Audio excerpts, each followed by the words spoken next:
புதுச்சேரிக்கு மத்திய அரசின் கூடுதல் நிதியை பெற்றுத் தருவதற்கேற்ப திட்டங்களை தயாரித்து வழங்க வேண்டுமென்று அதிகாரிகளுக்கு வைத்திலிங்கம் எம்பி அறிவுறுத்தினார்.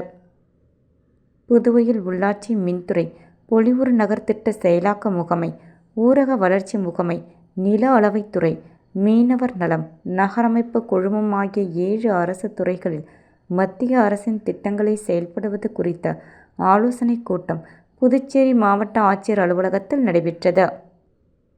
மாவட்ட வளர்ச்சி ஒருங்கிணைப்பு கண்காணிப்பு குழு தலைவர் வைத்திலிங்கம் எம்பி தலைமையில் நடந்த கூட்டத்தில் எதிர்க்கட்சித் தலைவர் சிவா, செல்வ கணபதி எம்பி மற்றும் எம்எல்ஏக்கள் வைத்தியநாதன், நேரு சம்பத், ஏகேடி ஆறுமுகம், மாவட்ட ஆட்சியர் குலோத்துங்கன் உட்பட அதிகாரிகள் கலந்து கொண்டனர்.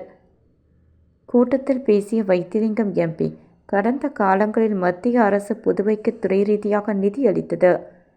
தற்போது திட்ட அறிக்கை அனுப்பினால்தான் நிதி வழங்கப்படுகிறது. திட்டங்களை செயல்படுத்த அதிகாரிகள் முழுமையான அறிக்கையை தயாரித்து அளிக்க வேண்டும்.